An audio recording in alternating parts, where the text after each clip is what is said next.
Hi everyone, welcome back to our Yellow Couch Chat.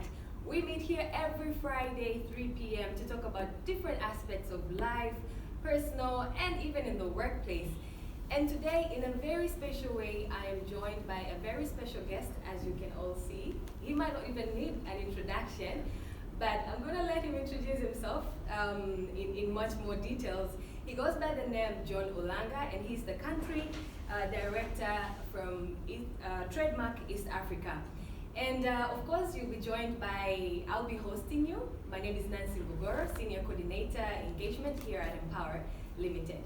So today, we are going to look at a very interesting topic, and I'm sure our guest here is well prepared and has a lot of experience and stories to share with us pertaining to this agenda that we have set for ourselves today. So today we're going to talk about the power of mentorship. Mentorship. We've all heard this term once in our lives. In our career journey, you've come across the term mentorship programs or mentoring process. So many mentor-related topics.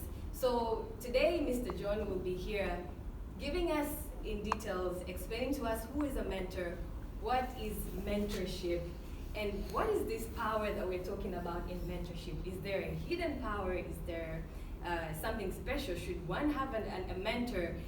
Should everyone have a mentor? Is it advisable? Or what things should you look at when deciding to become a mentor, or when you're thinking of picking someone as your mentor? So, Mr. John, welcome very much. Thank you. Thank you very much. Yeah. We would like to, probably for people who are looking at you or seeing you for the first time, would probably love to know who you are in what you do and your area of expertise.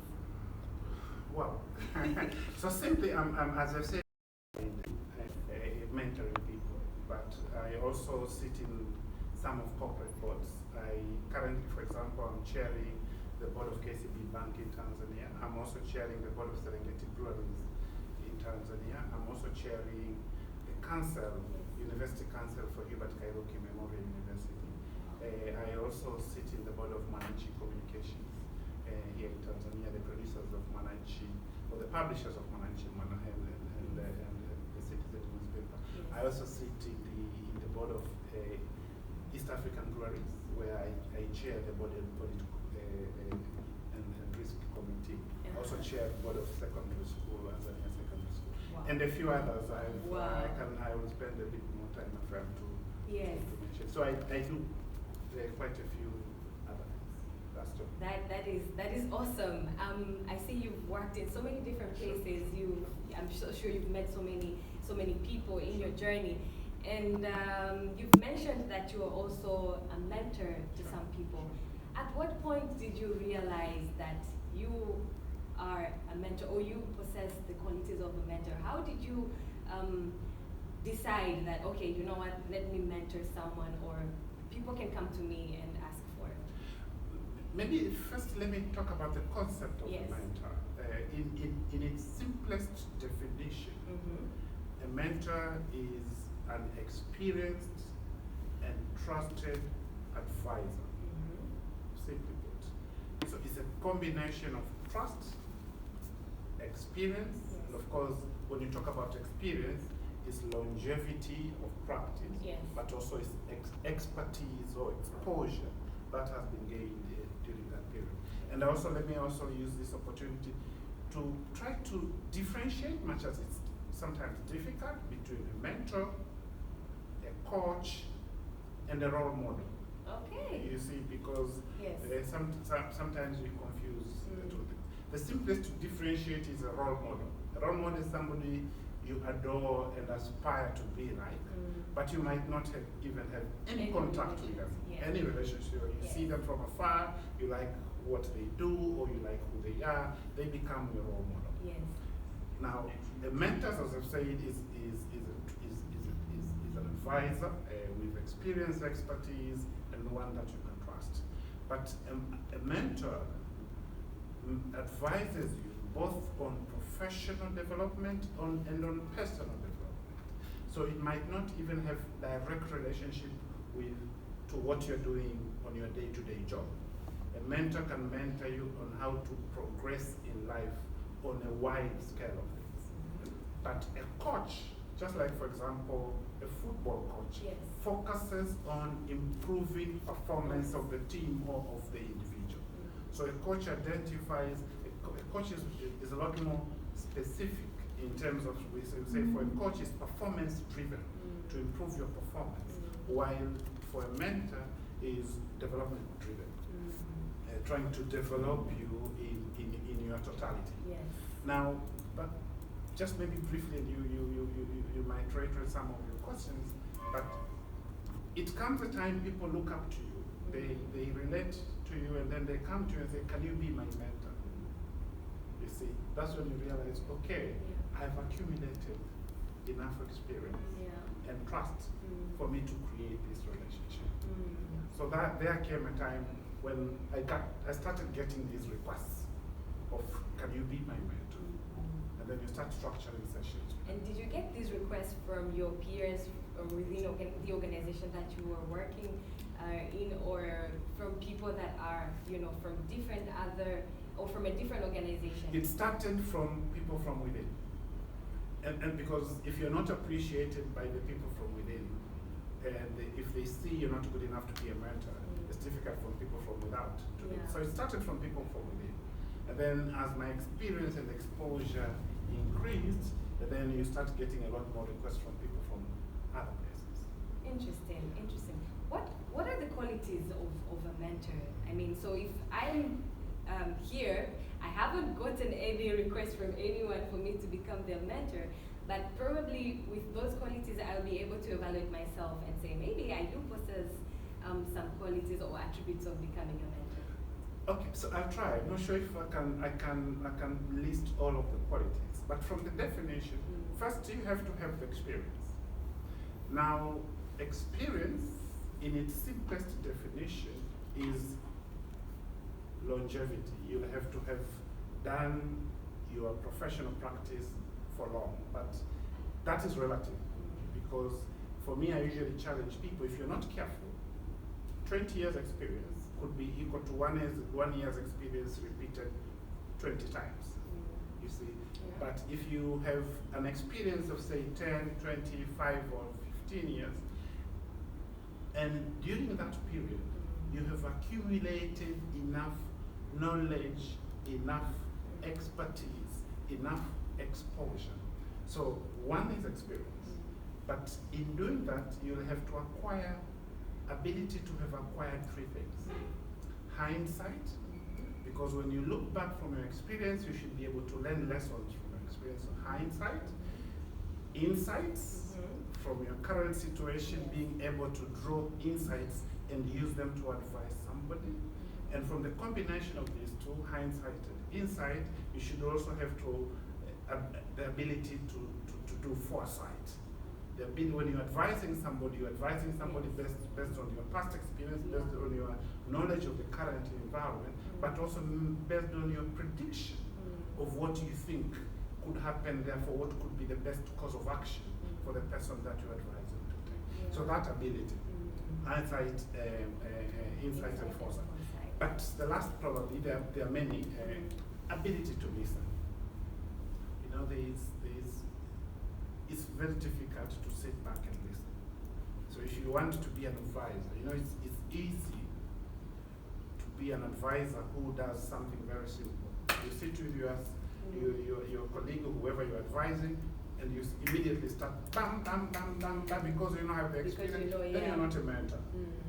You see, you're probably a teacher. You see, you're going to be there. But a mentor means you sit back, you listen with the purpose of understanding the needs and the challenges that this person is facing. And then based on your hindsight and insights and foresight, being able then to advise, you see, or even help them to think, instead of rushing into advising, but help them to think, analyze the situation. And probably they'll end up making their own decision. Absolutely. So is this a natural born thing, or can someone learn to become a mentor? You can learn to become a mentor. And actually you should learn to become a mentor. Of course, it depends on your interests. if your interest, if you derive happiness or if you derive pride by your ability to impart knowledge, you see, it means you have to learn to be a mentor. Because they are one of the best and the simplest way of imparting knowledge to people is by that one-to-one relationship through a mentorship type of relationship. So you can learn. Yeah. And the skills you have learned are the ones I've mentioned. Your ability to listen, your ability to take lessons from your experience, yes. and your ability to analyze and predict. Awesome, awesome. Well, tell us a little bit more about age. Do you think becoming a mentor or choosing someone to be as a mentor, is age an important factor? Because I could be young in age, but but I have worked in a certain industry, or I have done something that has given me some insight, but I'm young. Sure. And if there's an older man, can an older man look up to a young person and say, I want that young man to be my mentor? Or what's the... That's a complicated, it's a complicated scenario. And it's probably, you have to nuance it according to cultural setup. A couple of years ago, I traveled, and I happened to meet Jack Dorsey, the co-founder of Twitter, and we had a brief conversation. And I was looking at him. He's probably, I'm not sure, 15, 20 years younger than me. Okay. Yes. But if you look at what he has achieved at his age, you see, in terms of the knowledge, the experience, and the innovation, and addition to new body of knowledge, you see, if he has to, if he could, I could access him and say, can you be my mentor? Would I say no? Or would I hesitate? No. So age is not the primary factor. It's about what have you attained so far in terms of, that's the example I gave you, that you can have worked for 20, 25 years. Yeah. But what actually have you accumulated in those? True. You see, it's just 25 years of routine, or is it 25 years of lessons, learnings, innovations, something that you can transfer to somebody else. So age, although you can't just be, you've just graduated, no experience, no exposure, you want to be a mentor. Yes, you could, but probably for a different category of people. So age is an advantage, but it's not the primary factor. It's your expertise, experience, and exposure. Awesome, Yeah. awesome. Let's reflect a little bit on our culture, Sure. Tanzanian culture. Someone who has worked here for a long time, you Sure. know this sphere, this Sure. environment in Tanzania. Do you think this mentor relation is a common thing, and how is it being perceived in Tanzania? Is it common that people are seeking for mentors, or people are putting themselves in a position of becoming mentors, or are people hoarding their knowledge and experience? So let me go back to the age, and then I'll come back to this very, very important aspect. Yeah. There's a quote I once read that says,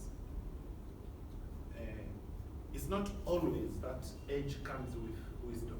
True. Sometimes age just shows up by itself. Yeah, you can be old and you're not wise. Yeah. You see, so that's why I would say age could be an advantage, but it's not a necessary factor. I think the disadvantage developing countries like Tanzania are still facing, and it could be the disadvantage, but also it's because of some historical aspects that we left.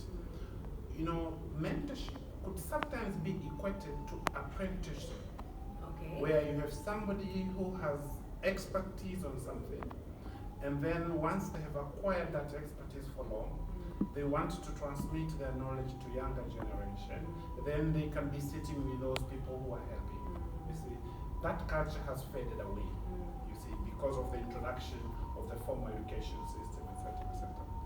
But what other continents are doing, if you go to Europe, you go to Northern America, it's almost expected that you have to have a mentor. almost expected that if you want to succeed, you see, you have to have one form of a mentor or advisor or another. You see, from your university days, you have an academic advisor. From everywhere, you have an academic advisor. You see, so you just don't charter. You know, here people choose what combination to go to in A levels, and you ask them, why did you actually choose this? Yeah. And you realize they didn't get any advice. True. So that culture is kind of missing. And if we really want to see systematic skills transfer, it's important for institutions like yours to start encouraging that culture. Now, there is only one risk or one aspect, not risk per se. For that relationship to happen, the mentors have to avail their time. So there has to be that commitment to be able to avail your time many times for free to transfer that knowledge, you see. But also those that are to be mentored have to take that relationship seriously. Because as you know, the most expensive commodity we have in the world is time, much as it's given for free. True. You see? But once you lose time, you can't take it back. You lose your phone, you can buy another one. But once you lose time, you can. So if your mentor gives you time, an hour or two every month or every week or something, and then you don't take it seriously, you have wasted a very important commodity. So it's something we need to encourage. I wish that mentorship type of relationship we could see a lot more, because I think we are losing a lot of knowledge from those that have acquired, and those that have not acquired are doing or succeeding almost sometimes accidentally, because they're not learning from those that have traversed the path before. But isn't it that they're not just making themselves available for people to reach out to? I mean, how easy is it for me, let's say, to go to a CEO of company XYZ? I mean, given the culture in Tanzania, don't you think there is like a it looks difficult until you try. One. But do you expect a CEO, say, Preferred Hisham or whatever, will come up in the papers and say, hey, I'm available, everyone is. So you have to have, if you seriously want that type of, it means you have to reach out. Now, will you always be successful? Not necessarily. Because how many requests do you think people like those receive? You see, so you have to try. If you're successful, bingo. And if you're successful, take it seriously. Because if you don't take it seriously, you'll be dropped out. But again, we need to find a way of also encouraging. You see, have conversations with people who have had those experiences and say, why don't you spend time? You see, sometimes people, I think, what they're facing, because it takes a lot of organization. It takes about fixing appointments, moving to meeting people, you see. And if you have quite a few people that you're mentoring, and then you see it's eating a lot into your social time or into your professional time. So there has to be a way of how do we encourage and we support or at least appreciate the contribution they're making. True, I agree. Well, if you're watching this, I believe there's a lot that you're gaining. And if you have any questions for John, please feel free to drop your questions on the comment section, and we'll definitely ask John, and I'm sure he'll have answers for us. But we had two questions from two of our people in the community. One is Priska Mushi on LinkedIn. She asked, what do you do to get the right person to guide you? Like if this person, let's say, is a university student, and he's wondering, he or she needs a mentor, and they're wondering what's the first thing for them to do in order to reach out to a mentor or find a mentor for them to. One, I think the first you have to define what is it that you want to achieve in life. You see, you have to define your own goals. You have to say, this is what I want to do in the next. Usually when I meet people, young people like yourselves, I ask them, where do you see yourself 5 or 10 years from now? So you have to have a clear image of what will success look like in your life. And then once you have that image, you have to do mapping. That in the people you know, unfortunately or fortunately, you have to start with the circle of the people you know. Yeah. In the people you know, who do you think portrays similarities of having achieved this image of success that I want? So you have to do search. You see, from the cycle of the people you know, which brings another point. As part of your development planning, personal development planning, are you creating a circle of only peers, people who are like you, or are you creating a circle that also includes people you look up to that you can ask to be mentors? You know what I mean? Yeah. So it means you have to attend right events, yes. Empower invites events, Yeah. invites you for events. You come and then you get an ability to connect with people, and then you ask them. Interesting.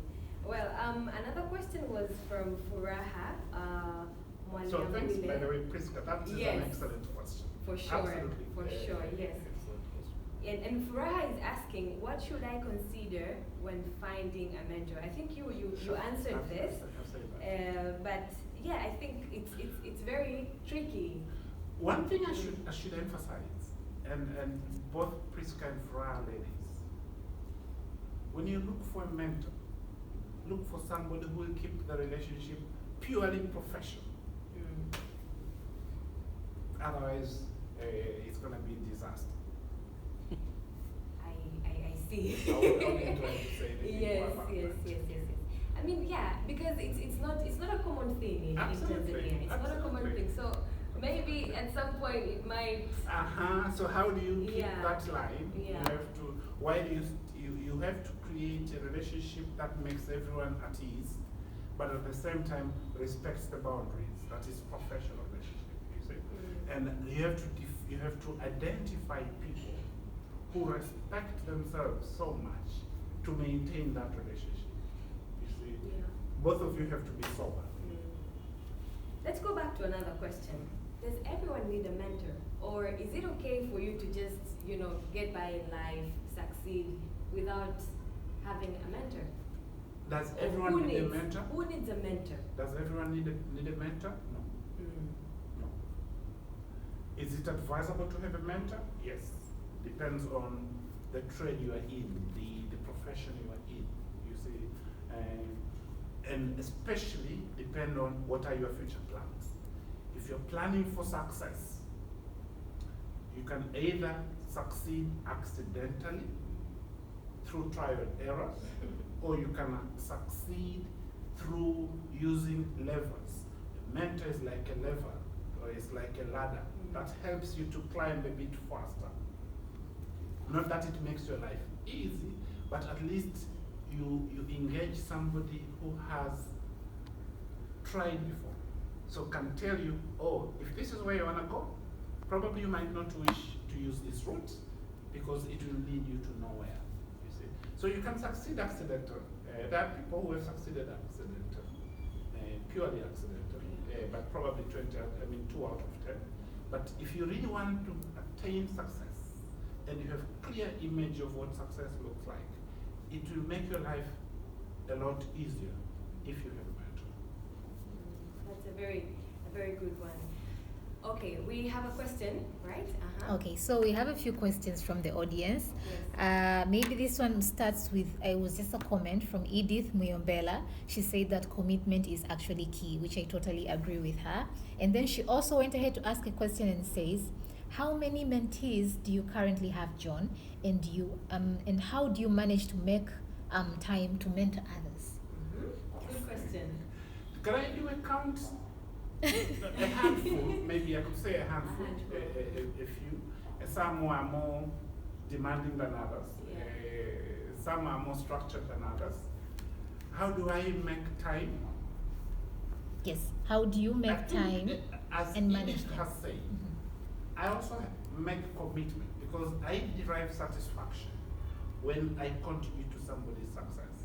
And somebody's success could be a conversation for half an hour a month, you see, giving them those insights and hindsights you have. So I have made my commitment in saying, in all the busy schedule I might have, you see, I'll try to make time, you see, an hour, 2 hours, to meet individuals, you see, so that is my comment. Now, do I respond to all the requests that I'm getting? Or am I able to respond to all the requests that I'm getting for mentorship? Unfortunately, no. Because of course, time matches, it's free, but it has a lot more demands than we would wish to. Okay. Well, thank you for. Do we have another question? Yes, we do. We have a question from LM Masalu. She says, "Hi, John. How much have you sacrificed to become who you are?" Ooh. Now, Lillian, Lillian, Yes. I work with her, so I think she's asking from a point of knowledge because she knows. Now, there's no success without sacrifice. Absolutely, there's no growth without pain. You see, so Lillian, we can continue this conversation, but I've sacrificed a lot of leisure. You see, time that could have been used for leisure is either used for professional development or used for, you see, sacrificed sleep. You see. So a lot, I've never seen anybody who has made progress. I can't call myself successful, but I am on that journey. You see, anybody who has traversed to that journey, there are sacrifices they have made. On that very same note, when you're choosing someone to be your mentor, Sure. do you only look at people that have succeeded? How about people that have tried and failed? Can they also be looked at and be considered as a mentor? I think, yeah. Would you want to be mentored by a miserable person? Not miserable. Okay. This person is clearly trying Okay. to, Sure. constantly trying or, trying to get somewhere in Sure. life. Sure. And you cannot tell me, rather you can correct me if I'm wrong, that using yourself as an example, Sure. your journey has always been Sure. up, upright. Up and down. There is Absolutely. ups and downs in life. Exactly. So, I mean, when we're telling people that, okay, you can choose someone to be your mentor, should they only look at people who are already up there, or people that also probably tried and failed and they carry some wisdom? The last word is the most important.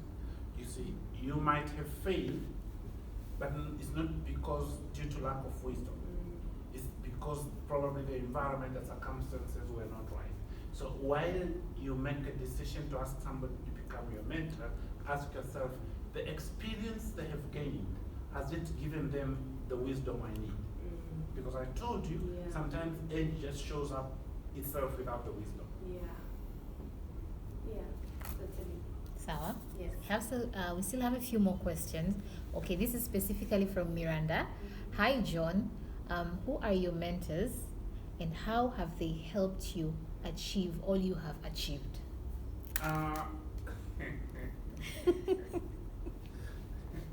Good one, right? So over time, that's a tricky question because I didn't think I would want, or I don't think I would want to mention names. But over time, I have been exposed to bosses or contacts, and some of them, for example, some of them I even had a formal session or formal sessions with them regularly. But I would refrain from mentioning their names. But one person that I'll probably mention and probably had a transformative effect to who I am today is somebody called Professor Sam Ulanga, who was actually both my boss and my mentor. You see, so you had a boss-subordinate relationship, but we had broader relationship than that. You see, which at a point where I really was looking at kind of a trajectory that will take me into a different level. You see, he saw that potential, spent his time with me, and exposed me in incidences or in situations, and gave me an advice that I think catapulted me to a different level. Nice. There was a second part of Miranda's question. Oh, she said, and how have they helped you achieve all you have achieved? Yes. One other component about a mentor is you need somebody who is blunt. A mentor is not a cheerleader of saying, hey, you're good, oh, you're good. No. You need somebody, keep going. You need somebody who is blunt, somebody who can say, I don't think you're doing the right thing. This will lead you to nowhere, or this will lead to disaster. You see? And I've had people who have been able to do that to me. Okay. Maybe just to add on, was there, in that blunt, is there a specific statement that you remember you were given the way it is, as you say, blunt? Maybe for that moment it seemed maybe so harsh, but when you reflect back, you say, okay, this was actually really useful, and it shaped whatever you were doing or you're thinking into who or what you have achieved. Yes. Do we have like half an hour to explain? We can keep going.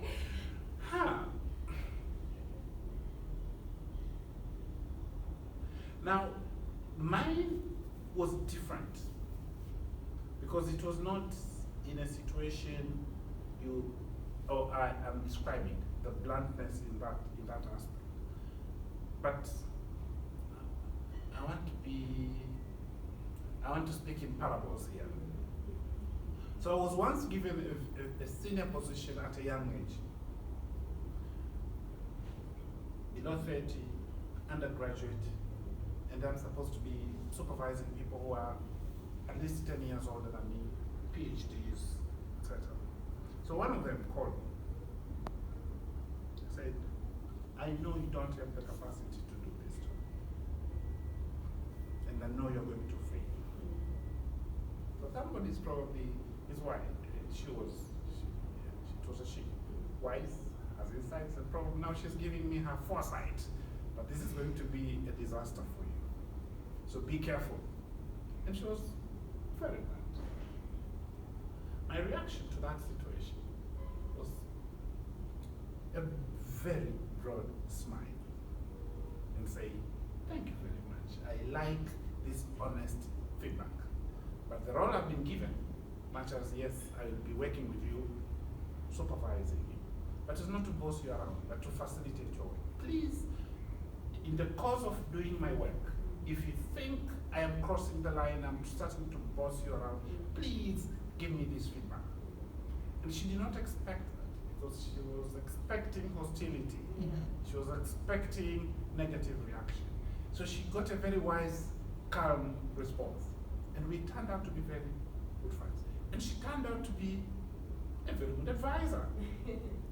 You see, to me. So it wasn't like a mentor per se, but it's also kind of, in work situations, do not take negative feedback negatively. Yeah. Actually take negative feedback as a kind of energy. Yeah. So, Question? okay, these are more of, this one is more of a comment.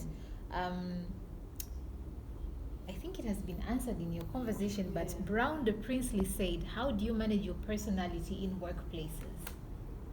Oh, I don't know.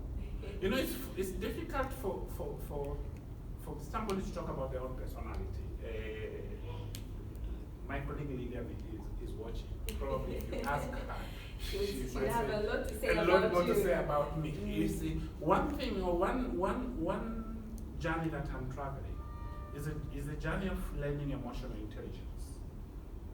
As you might see in the literature currently, there's a lot of value attached to emotional intelligence, even more than the normal intellectual quotient that you have. IQ. So, and you must probably have realized those that you went to school with. You know, there are those bookworms, we are calling them, or who are super smart.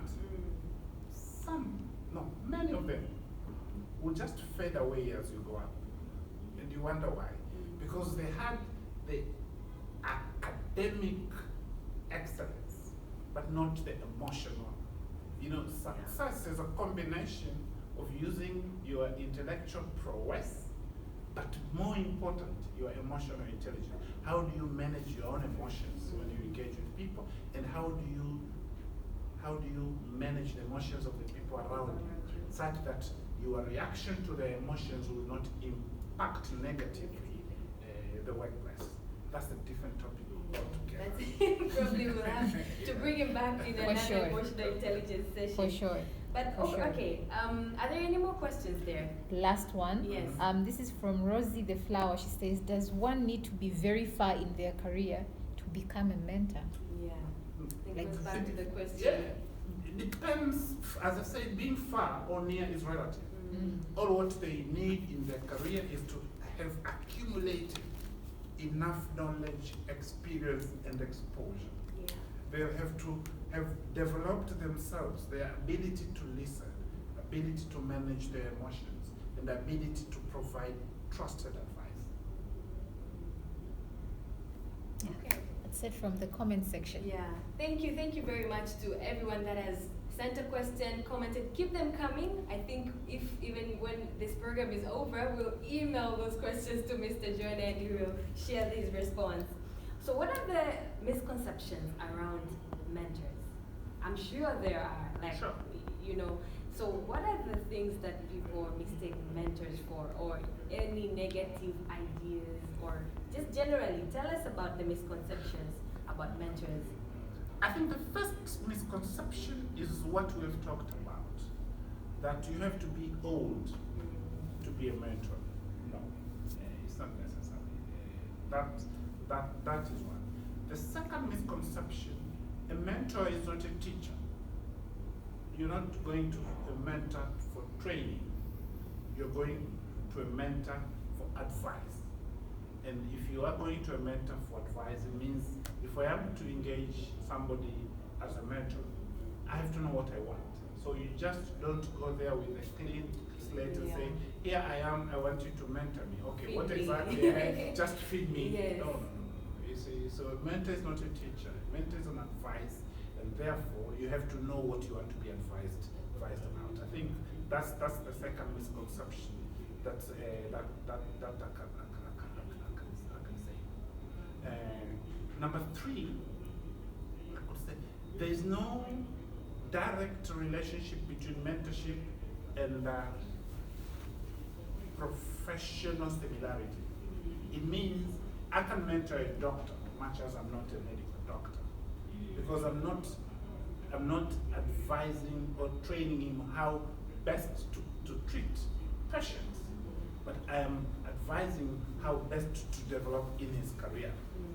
You see, so you can be mentored by somebody from any profession as long as you know they have accumulated that breadth of knowledge, expertise, and experience. Nice, interesting. Well, okay. I think we've heard a lot about the journey towards becoming a mentor. For someone who's wondering right now and probably at a crossroads or trying to make a decision, should I look for a mentor? Should I become a mentor? What are the benefits of being a mentee? What are the benefits of someone who's being mentored? What are they gaining out of this person? And also, if you choose to become a mentor, if you decide to become a mentor, what do you gain out of it? Is there a fee? Is there like finance? Someone getting money or? Yeah. So these are two questions. Yes, these are two different questions. If I have a mentor, it's like if I want to go to town. So I have a choice. Should I talk to somebody who has been to town before, and therefore they can advise me how best to reach to town, or should I just try my way? You'll probably reach either way, but probably with the latter, it will take you longer than the former. So that's why I would say you can either succeed accidentally through trial and error, or you can succeed a little bit easier if you talk to somebody who has traversed that path before. Now for the mentors, there are those that will be mentors purely, of course they'll give you all the other reasons, but they're putting the dollar signs on the time they are providing. I'm not sure I would subscribe to that, because depends on how, as a mentor, how do you define success? Do you define success by how many bucks are in your bank account, or do you define success by how many people you have impacted positively? You see, so it's all success. I'm not saying one is better than the other. So it's all about the definition of success. Yeah. For those that have said, I've done what I've done, I've succeeded or I've not succeeded, I'm still on the journey, but I derive happiness by sharing what I have with other people, because sometime in the future, probably they will pay back, either in terms of goodwill, in terms of returning a favor, or in terms of prayers, for those that believe in the power of prayers. Yeah. Interesting. How do you know, or how do you tell if your mentor relationship is not working? You've chosen someone, you're in a mentorship program with them. How do you know that this is the wrong way, or he's not helping, or she's not helping? How can you tell? If you are with your mentor, and you feel more of you are in the police station as opposed to the hospital, maybe. That's not easy. I don't have anything against police, but as you know, if you feel more like you're sitting with the regional police commander or the regional crimes officer or something like that, as opposed to headmaster. I didn't want to use for disciplinary action. Yes. Right? If you feel that way, it means something is not working, you see. But if you feel like you are going through diagnostics, you know, when you see a doctor, and if it's a new doctor, you see, you explain how you feel, your symptoms, etc., then they say, let's do this, then it means this is working. Yeah. That's an example an analog that we use. And how do you end the mentor relationship? It's very easy. It's absolutely, if you are a mentee, Just stop you replying just to disappear. Really? Honestly, just stop sharp. No, I'm making it easy. Yeah. You see, but you don't end it like it's divorce proceedings. Like, okay.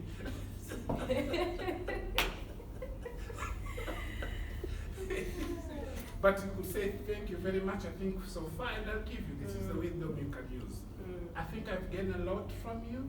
You see, so far, and I think now I have accumulated all the knowledge and information that I needed for my future.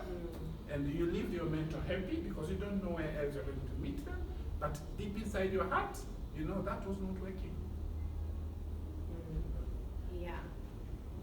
Yeah, because I feel like for someone out there could be stuck in a dangerous mentor relationship, and probably they are either afraid to speak out, or they do not know that they're trapped. Unless it's in a school, you're a student. And your mentor, but you know, when you have a mentor, is someone you look up to. So if it's not working, that means you have stopped looking up to them. Find a very polite exit. Thank you very much. I think I've gotten what, and we will have this conversation in the future. Many of those mentors are so busy, such that if you want to exit and you do it politely, such that you do not break bridges when you break any relationship. And this is a general advice, you see. Don't break bridges when you break any relationship. So even if it's that mentor-mentee relationship, you can break it in a way that you can still recreate a different type of relationship, you see. But don't tell them, you know, this is not working, it has been a waste of my time, whatever.